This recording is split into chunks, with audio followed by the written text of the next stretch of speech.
आज हम करेंगे अपनी न्यू बुक का चैप्टर नंबर 1 स्टार्ट। आप सबको पता है कि हमारा जो पंजाब बोर्ड का सिलेबस है वो चेंज हो गया है। उस सिलेबस की जगह हमारे पास जो न्यू बुक आई है उसका चैप्टर नंबर 1 स्टार्ट करने के लिए हम लोग पहले तो इसकी कुछ बेसिक्स डेफिनेशंस को रिकॉल करेंगे जो आप लोग 8 क्लास में भी पढ़ चुके हैं। तो साथ में हम इसका एक्सरसाइज 1.1 का क्वेश्चन नंबर 1 भी सोल्व करें। तो वीडियो स्टार्ट करने से पहले आप लोग चैनल को ज़रूर सब्सक्राइब करें। इस बुक से हम लोग करेंगे रैशनल एंड इरेशनल नंबर्स की डेफिनेशंस को अच्छी तरह एक्सप्लेन और देखेंगे कि इनमें क्या फ़र्क है, रैशनल नंबर्स कौन से होते हैं, इरेशनल नंबर्स कौन से होते हैं। तो पहले हम इनकी डेफिनेशंस को पढ़ते हैं। रैशनल नंबर्स क्या होते हैं? All numbers of the form P over Q, यानी कि पी बटा क्यू की शक्ल में, where P and Q are integers, जबकि यहाँ पे कह रहा है कि जो पी एंड क्यू है ना वो क्या होंगे, इंटीजर्स होंगे, and Q is not zero, और जो क्यू है ना यानी कि नीचे वाला डिनोमिनेटर वो ज़ीरो नहीं होना चाहिए। आर कॉल्ड रैशनल नंबर्स, तो ये क्या कहलाएंगे, रैशनल नंबर्स कहलाएंगे। तो आगे उन्होंने क्या कह दिया, the set of rational number is denoted by Q. तो जो रैशनल नंबर्स का सेट है उसको हम लोग कैसे रिप्रेजेंट करते हैं, उसको हम लोग कैपिटल क्यू से रिप्रेजेंट करते हैं। अब उन्होंने इसको सेट फॉर्म में भी लिख के दिखा दिया हमें कि जो ये रैशनल नंबर है वो किसके इक्वल है, पी बटा Q, wear P and Q किसके एलिमेंट्स हैं, इंटीजर्स के, और जो क्यू है वो नॉट इक्वल टू ज़ीरो, यानी कि डिनोमिनेटर ज़ीरो नहीं होना चाहिए, डिनोमिनेटर के नीचे कोई ना कोई वैल्यू होनी चाहिए। अब इसी तरह हमारे पास है इरेशनल नंबर्स। तो इरेशनल नंबर्स की भी डेफिनेशन पढ़ लेते हैं। The numbers which can not be expressed as a quotient of integers are called irrational numbers. तो कहता है ये वो वाले नंबर्स हैं जो कोशेंट फॉर्म में नहीं लिखे जाएंगे इंटीजर्स के, वो क्या होंगे, इरेशनल नंबर्स, यानी कि वो बटे की शक्ल में नहीं लिखे जाएंगे, कोशेंट बटा ही होता है। तो अब आगे क्या है, the set of irrational number is denoted by Q dash. अब इरेशनल नंबर्स को कैसे लिखते हैं, क्यू डैश की शक्ल में लिखते हैं। तो अब उन्होंने इसकी सेट फॉर्म भी बता दी है कि सेट फॉर्म क्या है। तो इसकी सेट फॉर्म क्या होगी, क्यू डैश से हमने उसे रिप्रेजेंट किया। नेक्स्ट हमारे पास जो पी बटा क्यू है वो नहीं होंगे, क्वेश्चन की फॉर्म में ये उन्होंने इधर रिप्रेजेंट कर दिया, लेकिन पी और क्यू दोनों क्या होंगे, इंटीजर्स होंगे, and q not equal to zero, और क्यू ज़ीरो के इक्वल भी नहीं होना चाहिए। अब यहाँ पे ये चीज़ आ गई है, आप लोग थोड़े बहुत कंफ्यूज हो रहे होंगे। एक तो उन्होंने कह दिया है कि क्वेश्चन की शक्ल में नहीं होना चाहिए, और दूसरा उन्होंने ये भी कह दिया कि क्यू ज़ीरो के बराबर नहीं हो। तो इसका मतलब क्या है कि क्यू की वैल्यू जो है ना वो 1 के इक्वल होनी चाहिए। जैसे कि अब यहाँ पे उन्होंने हमें एग्जांपल दी हुई है ना, √2। तो यहाँ पे अगर हम इसको ये लिख लेना, √2/1, तो ये किसके इक्वल आएगा, इसी के ही इक्वल आएगा। तो फिर इसका मतलब यही हुआ कि आप लोगों का जो क्यू है ना इसमें वो किसके इक्वल होना चाहिए, 1 के इक्वल होना चाहिए। और जो रैशनल नंबर्स हैं वहाँ पे 1 के अलावा कोई भी एलिमेंट हो सकता है, इंटीजर का कोई भी नंबर हो सकता है, बस 0 के बराबर नहीं होना चाहिए। तो दूसरी चीज़, अब इसकी एग्जांपल्स पढ़ते हैं। इरेशनल नंबर्स की एग्जांपल्स क्या है, फॉर एग्जांपल दी नंबर्स। अब जो स्क्वायर रूट वाले नंबर्स होंगे वो भी किस में आएंगे, इरेशनल नंबर्स में आएंगे, रैशनल नंबर्स में नहीं आएंगे। इसी तरह आगे उन्होंने क्या बता दिया है कि pi and e are all in irrational numbers. अब यहाँ पे पाई एंड ई, जो ई की भी आप लोगों को पता है एप्सिलॉन हम इसे बोलते हैं, आर इरेशनल नंबर्स, ये दोनों भी क्या है, इरेशनल नंबर्स हैं। नेक्स्ट हम पढ़ लेते हैं रियल नंबर्स की डेफिनेशन। तो रियल नंबर्स क्या है, the union of the set of rational numbers and irrational number is known as the set of real numbers. यानी कि जो रैशनल और इरेशनल नंबर का यूनियन होगा वो क्या होंगे, रियल नंबर्स के इक्वल होंगे, यानी कि इसमें रियल नंबर्स में सारे के सारे नंबर्स आ जाएंगे, रैशनल और इरेशनल नंबर्स भी आ जाएंगे। अब हम इसको मजीद एक्सप्लेन करते हैं। अब हम रैशनल्स और इरेशनल नंबर्स को ना डेसिमल फॉर्म में कैसे हम रिप्रेजेंट कर सकते हैं वो भी देखते हैं। तो पहले हम लोग रैशनल नंबर्स को देखते हैं। तो पढ़ेंगे क्या है, the decimal representation of rational numbers are of 2 types, यानी कि इसको 2 तरीके हैं रैशनल नंबर्स को डेसिमल में रिप्रेजेंट करने के। एक का नाम हम लेते हैं टर्मिनेटिंग एंड दूसरे का नाम है रिक्योरिंग। तो अब हम देखते हैं। तो फर्स्ट वाला जो है टर्मिनेटिंग डेसिमल फ्रैक्शंस, तो इसको कैसे हम लोगों ने टर्मिनेटिंग डेसिमल फ्रैक्शंस को कैसे रिप्रेजेंट करना है, तो ये देखें ज़रा। The decimal fractions in which there are finite numbers of digits in its decimal part is called terminating decimal fraction. तो इरेशनल में जो आते हैं टर्मिनेटिंग डेसिमल फ्रैक्शंस वो क्या होती हैं कि जब हम उनको डिवाइड करें ना इनको रैशनल नंबर्स को, जैसे अब ये 2/5 की शक्ल में है, तो हमने ये रैशनल नंबर्स के बारे में यही पढ़ा है कि रैशनल नंबर्स किस में होंगे, बटे की शक्ल में होंगे। तो अब जब हम इनको तकसीम करेंगे ना, जब हम इन्हें तकसीम करेंगे और इनका आंसर आया जैसे 0.4 डेसिमल में आ गया इसका आंसर, लेकिन ये डेसिमल के बाद जो नंबर्स आए ना वो फाइनाइट है, यानी कि काउंट हम उनको कर सकते हैं। वो इनफाइनाइट नहीं है, लामहदूद नहीं है बल्कि महदूद है। तो फिर इसका मतलब है कि ये वाला क्या होगा, टर्मिनेटिंग डेसिमल फ्रैक्शन होगी। और ये किसकी फॉर्म है, ये किसकी टाइप है, ये रैशनल नंबर्स की टाइप है, यानी कि रैशनल नंबर्स जो होंगे ना उनकी टाइप है। फिर उसी तरह हमारे पास 3/8 है, तो 3/8 ये भी फ्रैक्शन में है, 3/8। तो इसको भी अगर हम डिवाइड करें तो आंसर में हमारे आ रहा है 0.375। तो ये भी इनफाइनाइट नहीं है बल्कि फाइनाइट है, तो यानी कि महदूद है। इसकी वैल्यूज़ इससे 5 के आगे कुछ भी नहीं है, तो हम इनको काउंट कर सकते हैं, यानी कि 1 2 3 डिजिट आ रहे हैं डेसिमल के बाद। तो इसका मतलब है ये भी टर्मिनेटिंग डेसिमल फ्रैक्शंस हैं। फिर अब हमारे पास है recurring and non terminating decimal fractions. तो इनको पढ़ लेते हैं। ये वाली फ्रैक्शंस कौन सी हैं, the decimal fractions non terminating, इनका नाम नॉन टर्मिनेटिंग में है। In which some digits are repeated again and again. इनमें क्या होगा कि कुछ डिजिट्स जो होंगे वो दोबारा वही रिपीट होंगे इन दी सेम ऑर्डर, और उनका ऑर्डर भी क्या होगा, सेम होगा इन इट्स डेसिमल पार्ट, यानी कि डेसिमल पार्ट में। तो इस कार्डा रिक्वेरिंग डेसिमल फ्रैक्शन, ये क्या कहलाएंगे, रिक्वेरिंग डेसिमल फ्रैक्शन कहलाएंगे। For example 2/9। अब यहाँ पे हमारे पास 2/9 की एग्जांपल है, तो ये क्या है, रैशनल नंबर्स ही हैं 2/9, क्योंकि बटे की शक्ल में है।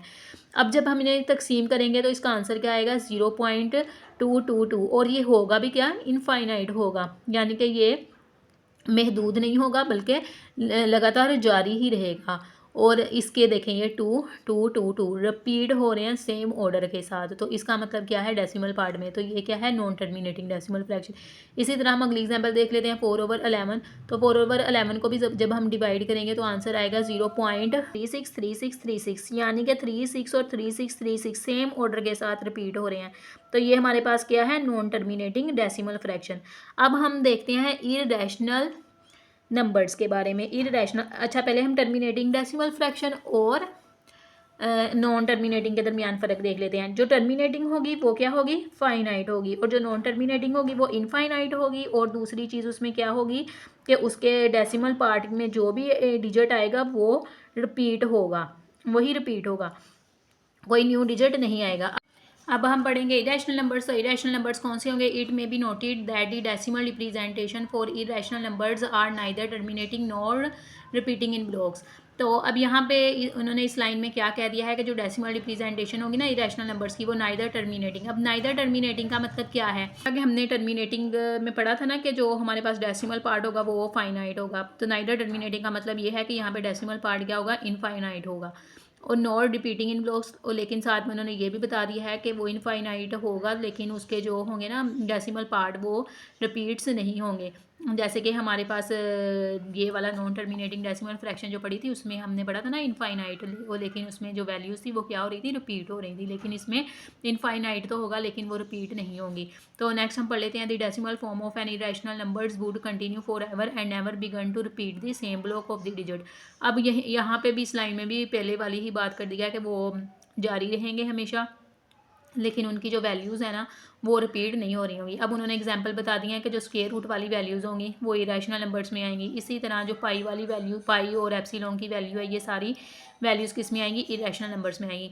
अब इन डेफिनेशंस को करवाने का मकसद ये था कि आप लोगों को रैशनल और इरेशनल के दरमियान में फ़र्क वाजिया हो जाए। मज़ीद आप लोगों ने इसमें जो इनकी है डेसिमल फ्रैक्शंस उनको भी पहचान लिया कि उनमें क्या फ़र्क है। तो अब हम करते हैं इसके क्वेश्चंस। तो जब हम एक्सरसाइज का क्वेश्चन नंबर 1 करेंगे ना उसके सारे पार्ट्स, तो आप लोगों को इन डेफिनेशंस की मज़ीद समझ आ जाएगी। हम देखते हैं पार्ट नंबर 1 को। तो पार्ट नंबर 1 देखिए क्या है, 2.353535। तो यहाँ पर हमने देखना है क्या ये रैशनल नंबर है कि इरेशनल नंबर। तो रैशनल नंबर के लिए हम लोगों ने देखना होता है, अब ये नंबर आ गया है डेसिमल में, ये सिंपल फ्रैक्शन में नहीं है, ये किस में है, डेसिमल में है। तो इसमें आप लोग ज़रा देखें कि जो पूरी वैल्यूज़ हैं डेसिमल के बाद क्या वो फाइनाइट हैं कि इनफाइनाइट हैं। अब यहाँ पे देखें वैल्यूज़ तो रिपीट हो रही हैं सेम, लेकिन ये क्या है, फाइनाइट है, हम इनको काउंट कर सकते हैं। इनफाइनाइट तब होनी थी अगर इसके लास्ट पे जैसे इस क्वेश्चन में डॉट्स लगे हुए हैं ना, ऐसे डॉट्स होते हैं, तो फिर इसका मतलब होना था कि ये इनफाइनाइट है। अब ये फाइनाइट है, तो हमने पढ़ा था जो थी ना हमारे पास रैशनल नंबर्स की टाइप्स, उनमें हमारे पास थी टर्मिनेटिंग। तो टर्मिनेटिंग टाइप में हमने पढ़ा था कि हमारे जो डेसिमल के बाद वाली वैल्यूज़ होंगी वो क्या होंगी, फाइनाइट होंगी, हम इनको क्या कर सकते हैं, काउंट कर सकते हैं। तो फिर इसका मतलब है ये आ रही हैं रैशनल की टाइप में, तो ये कौन सा नंबर होगा, ये रैशनल नंबर होगा। इसी तरह जो नेक्स्ट वैल्यू है वो हमारे पास क्या है, 0.6।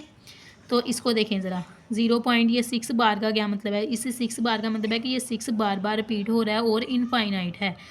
तो अब यहाँ पे देखें जो वैल्यू है वो इनफाइनाइट भी है और दूसरी चीज़ क्या है कि जो वैल्यूज़ हैं वो बार बार रिपीट भी हो रही हैं।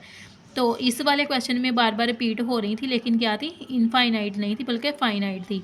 यहाँ पे बार बार रिपीट हो रही हैं लेकिन इनफाइनाइट है, तो ये भी रैशनल नंबर ही की टाइप में आ रहा था, लेकिन जो टाइप नंबर 2 थी नॉन टर्मिनेटिंग वाली टाइप में।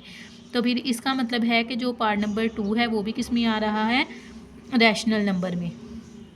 तो इसको भी हम लोग क्या लिख लेंगे, रैशनल नंबर लिख लेंगे। अब है हमारे पास पार्ट नंबर 3। तो पार्ट नंबर 3 में क्या है, 2.236067 एंड सो ऑन जारी है ये नंबर, क्योंकि इसके लास्ट पे क्या आ गए डॉट्स, इसका मतलब है कि ये नंबर क्या है, जारी है।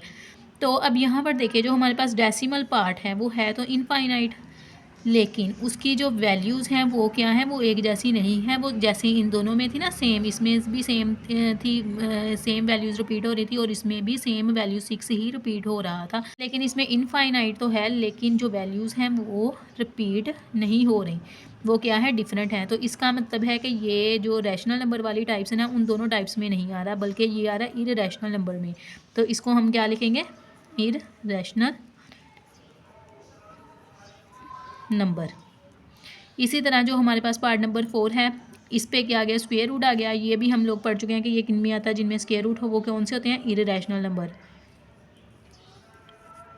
नेक्स्ट है हमारे पास पार्ट नंबर 5। तो पार्ट नंबर 5 देखें एप्सिलॉन है, हमने पढ़ चुके हैं, जहाँ पे एप्सिलॉन जो होता है वो किस में आ रहा है, होता है वो इररेशनल नंबर्स में आता है। तो इसको भी हम क्या लिखेंगे, ये हमारे पास क्या है, इररेशनल नंबर प्रेजेंट कर रहा है। जो पार्ट नंबर 6 है उसमें पाई आ गया है, तो पाई भी इररेशनल नंबर्स को ही जाहिर करता है।